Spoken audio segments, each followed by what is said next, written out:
Allah Bapa kami yang di sorga, sungguh besar kasih-Mu bagi kami.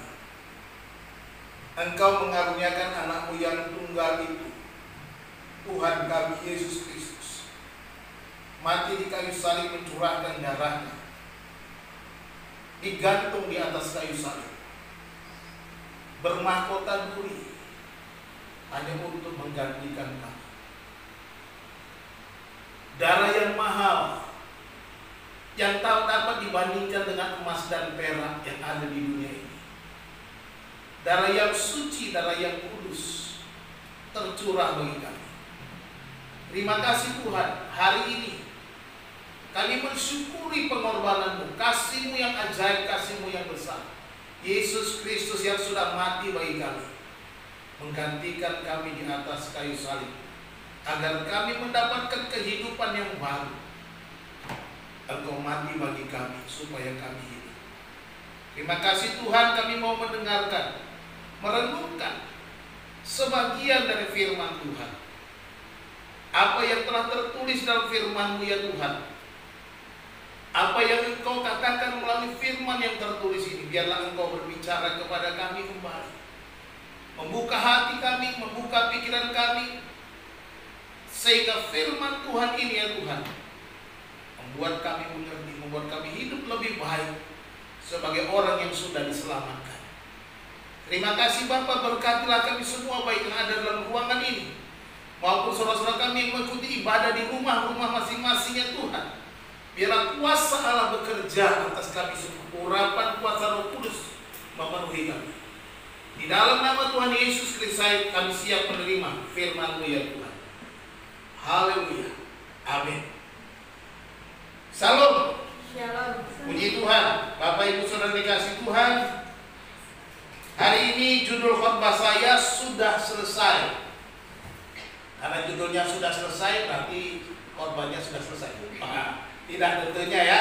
Judulnya sudah selesai, tetapi kita mau belajar apa sih maksudnya sudah selesai ya. Ya, ini diambil dari Injil Yohanes pasal 19 ayat yang ke-30. Dikatakan demikian firman Tuhan ya. Yohanes pasal 19 ayat 30. Sesudah Yesus meminum anggur asam itu, berkatalah ia, sudah selesai. Lalu ia menundukkan kepalanya dan menyerahkan nyawanya.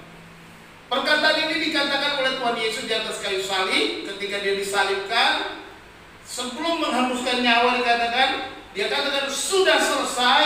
Lalu ia menundukkan kepalanya dan menyerahkan nyawanya. Bapak Ibu Saudara yang dikasihi Tuhan, sudah selesai adalah salah satu dari 7 perkataan Tuhan Yesus di atas kayu salib yang di atas oleh Yohanes dalam Injilnya. Ini salah satu perkataannya. Ada 7 perkataan ya. Apakah yang dimaksud dengan sudah selesai oleh Yesus ini adalah selesai tugasnya di bumi?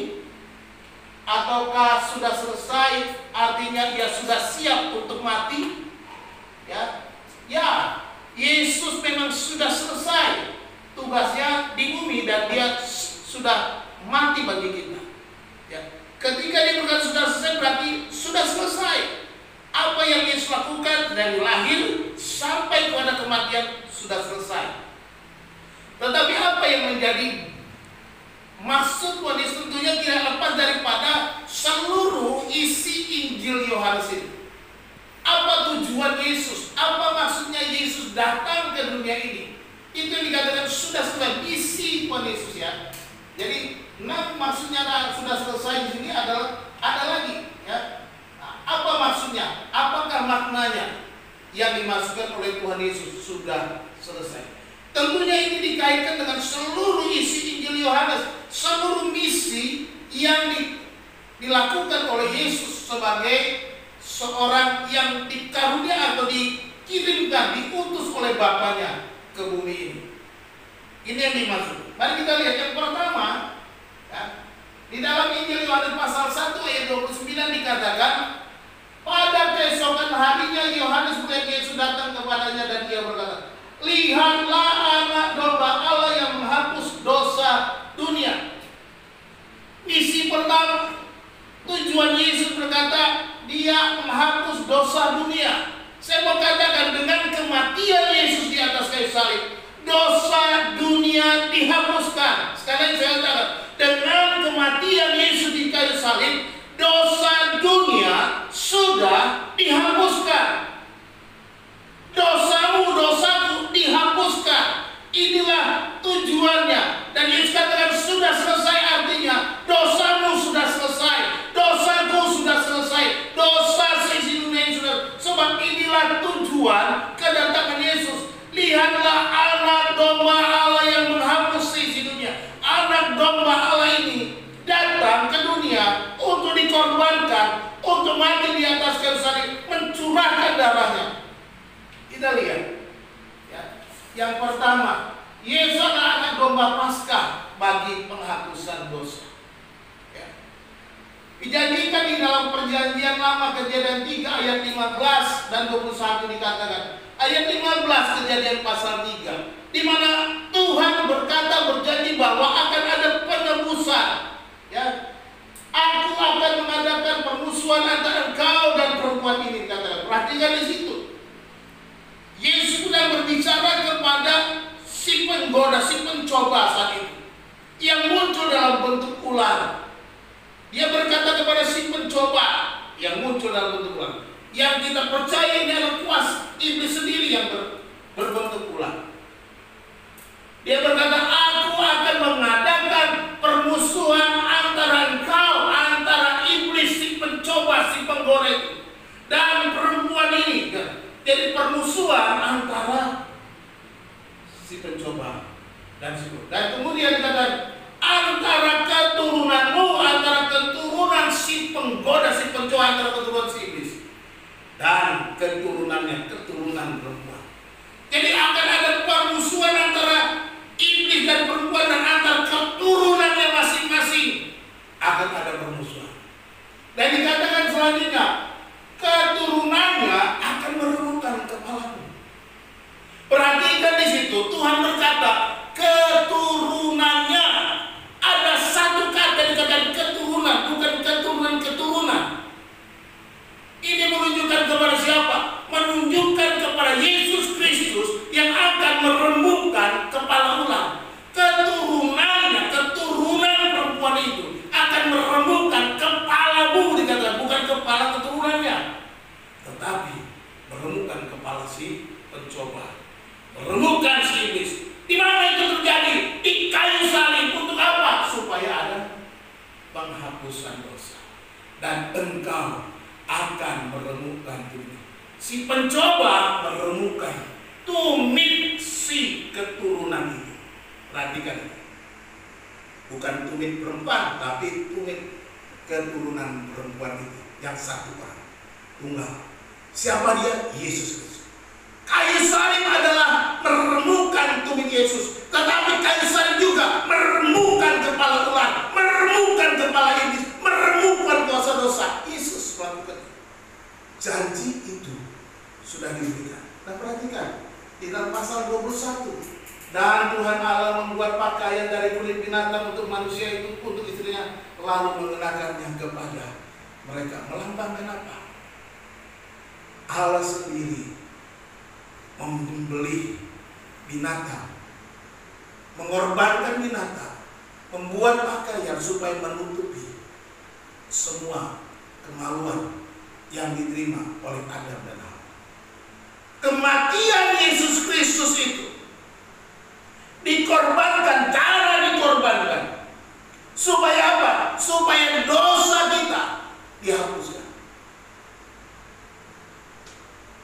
Keluaran pasal 12 ayat 13. Ini adalah peristiwa tulah yang ke-10 yang terjadi di Mesir, di mana Tuhan memerintahkan orang Israel untuk merayakan Paskah bersama. Dan di sana dikorbankan anak domba Paskah. Perhatikan. Dan darah itu menjadi tanda bagimu pada rumah-rumah di mana kamu tinggal. Apabila aku melihat darah itu, maka aku akan lewat dan daripada kamu. Jadi tidak akan ada tulah kemusnahan di tengah-tengah kamu apabila aku menghukum tanah Mesir. Tuhan memerintahkan supaya domba Paskah. Dan jangan lupa kata Tuhan, setiap orang harus mengambil darah dan mengoleskan daripada ambang pintu rumahnya, supaya ketika aku lewat aku melihat ada darah anak domba di atas pintu rumahnya, dan aku akan lewat sehingga tidak terjadi kematian seperti yang terjadi di tanah Mesir. Semua anak sulung di Mesir mati, anak sulung manusia, anak sulung binatang, semuanya mati di Mesir. Tapi darah anak domba itu sebagai tanda luput keampunan dari dosa. Itu sebabnya kita sekarang merayakan Paskah. Yesus sudah dikorbankan, Yesus sudah mati di kayu salib. Yesus adalah anak domba Paskah itu. Yesuslah anak domba Paskah yang disembelih satu kali untuk selama-lamanya, kata firman Tuhan. Satu kali untuk selama-lamanya. Anak domba Paskah sekarang tidak perlu lagi kita datang kepada Tuhan untuk bawa domba, untuk bawa burung, untuk bawa tepung dan lain sebagainya, untuk datang kepada Tuhan membawa persembahan-persembahan supaya ada penyembelihan domba lagi. Alkitab mencatat Yesus mati satu kali untuk selama-lamanya. Darah Yesus sudah dicurahkan. Tidak perlu ada anak domba lagi. Cukup darah Yesus untuk menghapus dosa-dosa kita. Ini yang pertama. Yohanes kata, lihatlah anak domba Allah yang menghapus isi dunia. Yohanes memperkenalkan Yesus sebagai anak domba Allah. Dan Yesus katakan di atas kayu salib ketika dia mati, sudah selesai. Ketika dia berkata sudah selesai, pengampunan sudah dibayar. Ketika dia berkata sudah selesai, dosamu sudah terhapus. Ketika dia sudah selesai, dosamu sudah dihapus. Ketika dia berkata sudah selesai, kita sudah bersama-sama dengan dia dipakukan di atas kayu salib itu. Hanya dengan iman, hanya dengan percaya. Yesus yang mati di atas kayu salib, Yesus yang digantung di atas kayu salib itu menggantikanku. Hanya itu. Inilah yang dikatakan anugerah itu. Ini yang dikatakan betapa besar anugerah yang Tuhan buat bagi kita. Anugerah yang ajaib. Ada satu lagu sering saya nyanyikan waktu SMA. Kasih yang ajaib, kasih dari Golgota. Kasih yang ajaib, kasih dari Golgota. Kasih yang ajaib membawa Tuhan dari surga. Luar biasa. Walaupun ku pernah jadi seteru, namun kau cari ku kembali. Kasih yang ajaib itu, kasih dari surga itu dinyatakan di dalam Yesus Kristus. Ini kasih yang luar biasa. Seharusnya ketika kita mengenangnya kembali pada hari ini, ketika kita melihat kembali, refleksi kembali pengorbanannya di atas kayu salib, seharusnya kita menangisi diri kita. Seharusnya kita menangisi betapa Yesus sudah menanggungnya begitu berat. Bayangkan, mahkota buli di atas kepalanya. Bayangkan, tangannya dipakukan, kakinya dipakukan. Bayangkan lambungnya ditikam. Bayangkan badannya dicambuk dengan cambuk yang luar biasa, dengan ada kaitan pada ujungnya. Sehingga ketika dicambuk, ditarik, dagingnya pun terkelupas. Bukankah ini penderitaan yang begitu berat? Seharusnya aku dan kamu adalah orang yang menerima itu. Seharusnya kita menangis, oh Tuhan, ajaib kasih-Mu. Kalau bukan karena Engkau melakukannya, tiada yang dapat melakukannya lagi. Tidak ada. Yesus berkata, Tidak ada kasih yang lebih besar daripada kasih seorang sahabat yang menyerahkan nyawanya baginya. Yesuslah sahabat kita. Dia menyerahkan nyawanya untuk kita. Kasih yang luar biasa. Saudara-saudara dikasih Tuhan, itu tujuan misi pertama Yesus. Seperti yang diungkapkan oleh Yohanes, Dia adalah anak domba Allah yang menghapus dosa. 1 Petrus 1 ayat 18-19. Sebab kamu tahu bahwa kamu telah ditebus dari cara hidupmu yang sia-sia, yang kamu warisi dari nenek moyangmu itu, bukan dengan barang yang fana, bukan pula dengan perak atau emas, melainkan dengan darah yang mahal, yaitu darah Kristus yang sama seperti darah anak domba yang tak bernoda dan tak bercacat. Ini kita sudah dibayar bukan dengan barang yang fana, bukan dengan emas, bukan dengan perak, bukan dengan permata, tetapi firman Tuhan katakan, tetapi dengan darah yang mahal, darah Yesus Kristus sendiri, yaitu darah anak domba yang tak bercacat, tak bernoda.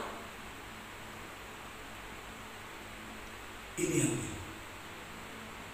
puji Tuhan. Yang kedua, makna yang kedua sudah selesai, bahwa Yesus sudah memberikan hidup yang kekal itu kepada kita. Amin. Yesus memberikan hidup yang kekal. Ketika Dia berkata sudah selesai, berarti hidup yang kekal itu sudah menjadi milik orang-orang yang percaya. Katakan amin. Dikatakan dalam Yohanes pasal 10, Yesus berbicara di perkataan Yesus sendiri, pencuri datang hanya untuk mencuri dan membunuh dan membinasakan. Aku datang supaya mereka mempunyai hidup dan mempunyainya dalam segala kelimpahan. Yesus datang supaya kita mempunyai hidup. Bagaimana supaya kita bisa mempunyai hidup? Dia harus mati. Supaya saudara dan saya bisa hidup, Yesus harus mati dulu. Dia kata, Dia lakukan itu, dikasih saudara, dikatakan sudah selesai. Sekarang kita memiliki hidup itu. Haleluya.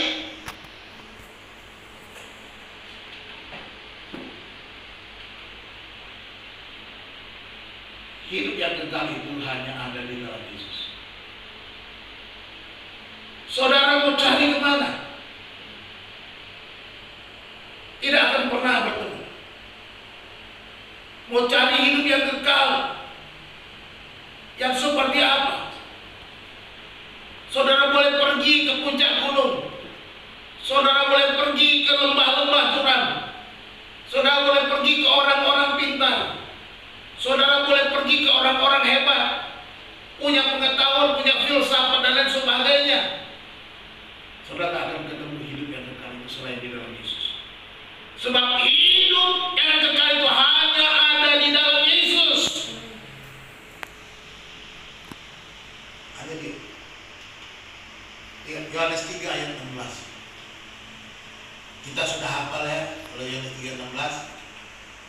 Karena begitu besar kasih Allah akan dunia ini, sehingga Ia telah mengeluarkan anaknya yang tunggal, supaya setiap orang yang percaya kepadanya tidak binasa, melainkan beroleh hidup yang kekal. Setiap orang yang percaya memperoleh hidup yang kekal. Inilah Yesus datang, aku datang supaya kamu mempunyai hidup, dan hidup itu berkelimpahan. Hidup yang kekal itu berkelimpahan. Hidup yang kekal itu berbuah-buah. Hidup yang kekal itu menjadi berkat. Hidup yang kekal itu berdampak bagi orang lain. Jadilah pemilik hidup yang kekal. Nggak ada. Hanya di dalam Yesus dikatakan. Allah sudah mengaruniakan. Allah sudah memberikan. Allah yang memberikan. Ini inisiatif Tuhan. Allah mengaruniakan kepada kita, memberikan di dalam Yesus. Kita lihat lagi dalam 1 Yohanes lebih jelas. 1 Yohanes 5 pasal 11 ayat 11-12. Dan inilah kesaksian itu. Allah telah mengaruniakan hidup yang kekal kepada kita. Allah telah mengaruniakan hidup yang kekal kepada kita, dan hidup itu ada di dalam anaknya. Jelas?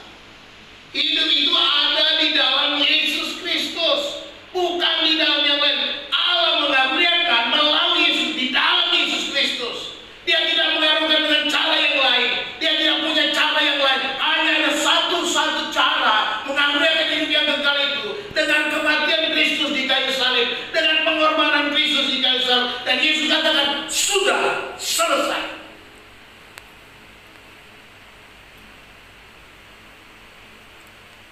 Barang siapa memiliki anak, ia memiliki hidup. Barang siapa tidak memiliki anak, ia tidak memiliki hidup. Cuma ada dua hal. Punya Yesus atau tidak punya Yesus. Punya Yesus punya hidup yang kekal. Tidak punya Yesus tidak punya hidup yang kekal. Cuma ada dua saja. Cuma dua pilihan. Gak boleh ada yang lain. Tidak ada. Ini Alkitab kata firman Tuhan katakan hanya ada dua saja jenis orang. Kau punya Yesus, kau punya hidup yang kekal. Engkau tidak punya Yesus, kau tidak punya hidup yang kekal. Jelas. Hanya itu saja. Simple. Supaya kita punya hidup yang kekal. Miliki Yesus. Terima Yesus. Percaya Yesus. Bahwa dia sudah mati di atas kayu salib menggantikan itu. Dia sudah di kayu salib mencurahkan darahnya, menyerahkan tubuhnya bagimu dan bagiku. Percaya itu, beriman kepadanya. Engkau sudah ditebus. Hak dosamu sudah dihapus. Dan engkau memperoleh hidup yang kekal. Hanya itu. Tidak ada hidup yang kekal di luar Yesus. Ilmu pengetahuan, filsafat dan lain-lain tidak memberikan jaminan hidup yang kekal. Kalau ada orang berkata di sana, mudah-mudahan, masih mudah-mudahan. Alkitab berkata, firman Tuhan berkata, Yesus berkata, akulah jalan, kebenaran dan hidup.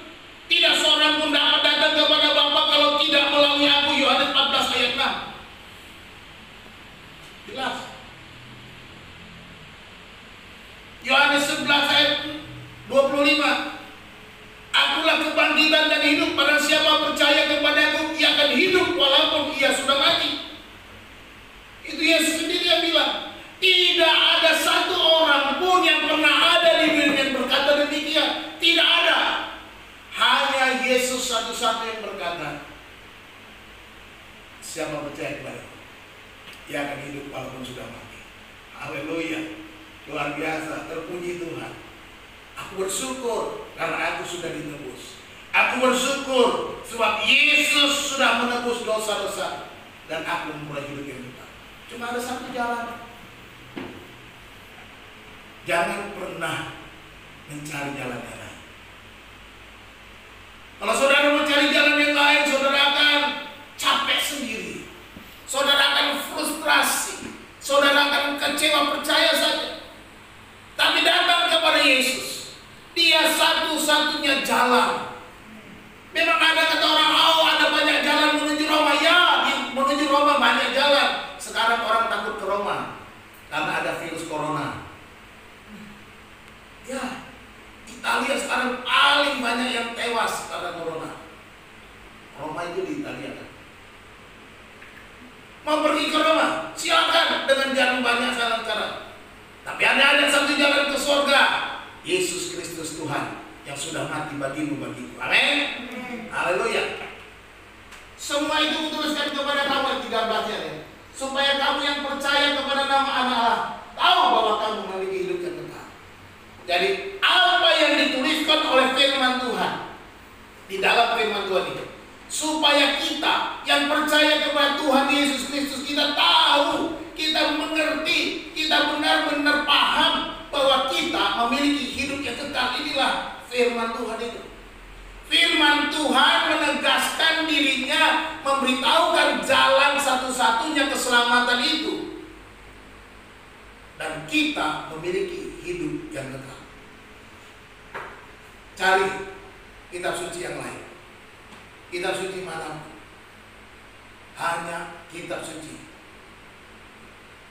Injil Yesus Kristus yang menyatakan bahwa di dalam Yesus ada hidup yang kekal. Ada yang lain. Puji Tuhan, kita sudah ditebus. Dan Yesus bilang sudah selesai. Artinya hidup kekal itu sudah milik kita. Sudah selesai dilakukan oleh Yesus dengan kematian. Dia mati supaya kita. Haleluya. Dunia yang kita tinggalkan berada di dalam kegelapan. Ya. Karena apa? Karena masih ada kuasa dosa. Itu sebabnya ada COVID-19. Ya. Ada virus, ada wabah, ada penyakit, ada kesulitan, ada malapetaka, dan lain sebagainya. Ya. Masih dikuasai kegelapan. Dan Yesus datang supaya menerangi, memberi terang. Aku telah datang sebagai terang. Supaya apa? Dunia yang gelap ini terang. Supaya dunia yang gelap ini bisa nampak. Dan kemudian menyelamatkannya. Misi Yesus yang ke dunia adalah agar dunia yang gelap menjadi terang dan menyelamatkan. Ya. Yesaya 9 ayat 2 ini kita lihat janji nubuatan. Ya. Bangsa yang berjalan di dalam kegelapan telah melihat terang yang besar. Mereka yang diam di negeri kekelaman atasnya terang telah bersini. Ini nubuatan Nabi Yesaya bahwa kedatangan Kristus itu untuk menerangi bangsa-bangsa dunia yang berada di dalam kegelapan. Kita yang dulu ada di dalam gelap, kita yang dulu hidup di dalam kegelapan, sekarang kita hidup di dalam terang. Kita yang dulu sesat, sekarang kita diselamatkan. Kita yang dulu berada dalam kuasa kegelapan, hidup dalam kuasa kegelapan, sekarang kita dipindahkan hidup di dalam terang. Kita menjadi anak-anak terang. Bagaimana kita hidup sebagai anak terang menjadi penting. Seharusnya berbeda. Orang-orang di dalam gelap melakukan apa saja tidak dilihat orang dan dia merasa nyaman, melakukan dosa, melakukan kejahatan dan lain sebagainya dilakukan di sana. Karena gelap, tidak ada yang tahu, tidak ada yang melihat dan tidak merasa aman dan nyaman saja melakukannya. Tetapi ketika engkau sudah ada di dalam terang yang baik-baik, ketika engkau melakukan dosa, melakukan kejahatan, engkau nampak. Jadi jangan lagi hidup dalam dosa. Jangan lagi hidup di dalam dosa. Jangan lagi hidup dalam kejahatanmu yang lama. Jangan lagi hidup dalam manusia lama, tapi jadilah manusia yang baru sebagai orang yang diselamatkan. Selama engkau ada di dalam. Yesus Kristus sudah menerangi. Kita sudah pindah dari dalam gelap ke dalam terang, maka sekarang harus apa? Tindakan harus ada. Jaga hidup. Kisah Rasul pasal 4 ayat 12. Dan keselamatan tidak ada dalam siapapun juga selain di dalam Dia. Sebab di bawah kolong langit ini tidak ada nama lain yang diberikan kepada manusia yang olehnya kita dapat diselamatkan. Yesus datang untuk membawa terang dan keselamatan. Tidak ada nama lain yang diberikan. Satu-satunya yang dimana kita bisa dapat diselamatkan karena nama Yesus. Hanya nama Yesus, hanya nama Yesus, hanya nama Yesus berikan ku kepastian. Satu-satunya yang memberikan kepastian pertama hanya nama Yesus. Dan pujilah Tuhan, bersyukurlah. Inilah Yesus yang lakukan ketika Dia datang ke dunia ini dan ketika Dia taat sampai mati, bahkan sampai mati di kayu salib, kata Rasul Paulus dalam kitab Filipi pasal yang kedua. Untuk apa? Dan Dia di atas kayu salib berkata, sudah selesai.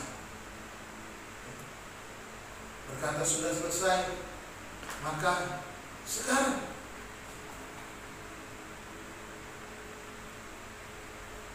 Dia sudah menerangi kita. Dia sudah menyelamatkan kita. Ketika Dia berkata sudah selesai, berarti keselamatan itu sudah ada pada kita. Ketika Dia berkata sudah selesai, bahwa Dia sudah menerangi dunia ini. Dia sudah menerangi setiap orang. Sehingga dikatakan siapa saja setiap orang yang percaya kepadanya akan mendapatkan terang, akan mendapatkan keselamatan. Ini yang Islam. Yesus menjadi terang dunia ini, menggenapi janji-janji firman Tuhan nubuatan dalam para nabi dalam perjanjian lama. Dan Yesus melakukannya untuk kita.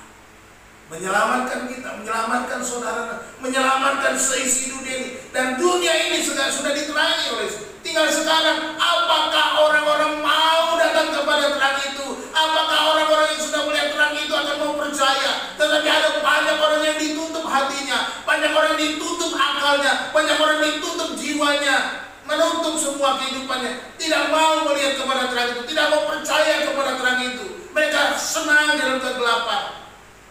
Inilah tugas kita. Tugas kita bukan hanya merayakan, memperingati Paskah, merayakan pengorbanan Yesus, tapi mari kita memberitakan kepada dunia ini terang itu sudah datang. Terang itu sudah datang ke dunia ini, terang itu sudah ada di dunia ini.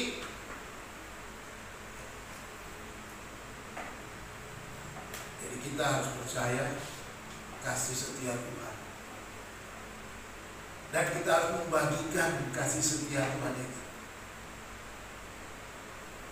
Bukan berhenti tiap tahun mengingat penderitaan Yesus, tapi kita tidak membawa orang percaya kepada terang itu, membawa orang itu selamat karena terang itu sudah datang. Tugas kita sebagai gereja, sebagai orang percaya, tugas kita supaya orang-orang yang melihat terang itu berkata, inilah terang itu, dan keselamatan ada di dalamnya, di dalam Yesus Kristus. Dan dia katakan, sudah selesai.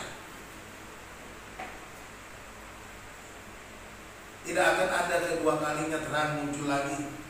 Tinggal dia datang kedua kali menjemput kita orang-orang percaya untuk dibawa tuh tinggal bersama-sama dengan dia selama-lamanya. Tinggal tunggu aja waktunya.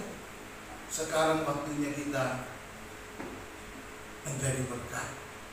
Waktunya kita bersaksi, waktunya kita membuka hati orang-orang yang menutup dirinya kepada terang itu, supaya kita memberitakan keselamatan kepada setiap orang. Yesus adalah satu-satunya jalan keselamatan. Kematian Kristus di atas kayu salib menerangi dan menyelamatkan hidup manusia. Jelas, menerangi dan menyelamatkan hidup manusia. Oke, penutup. Kita lihat bahwa sudah selesai, artinya Yesus sudah menghapus dosa. Oleh sebab itu jangan lagi hidup dalam dosa, jadilah manusia baru dengan hidup penuh syukur atas kematian Yesus. Jangan lagi hidup dalam dosa, karena dia sudah menghapus dosa itu. Yang kedua, sudah selesai, berarti Yesus sudah memberikan hidup yang kekal itu, bukan nanti. Bukan tunggu dia datang kedua kali. Saat engkau percaya, hidup yang kekal itu engkau terima, karena dikatakan sudah selesai. Hidup yang kekal itu sudah kita terima. Hidup yang kekal bukan hasil usaha kita, tetapi anugerah. Bagikanlah kepada sesamamu hidup yang kekal secara cuma-cuma. Bagikan. Beritakan Injil. Ini tugas kita. Jangan hanya tahu tiap hari, tiap tahun memperingati hari kematian Yesus, tapi kita tidak mau memberitakannya kepada orang-orang yang masih dalam kegelapan. Yang ketiga, sudah selesai, artinya Yesus sudah memberi kita terang dan menyelamatkan kita. Hiduplah dalam terang dengan tetap menjadi berkat bagi sesama, dengan kesaksian bahwa engkau sudah diselamatkan. Ingat baik-baik, kesaksianmu menjadi penting. Karena apa? Engkau sudah di dalam terang. Apa yang engkau perbuat akan nampak. Apa yang engkau lakukan kelihatan karena ada di dalam terang.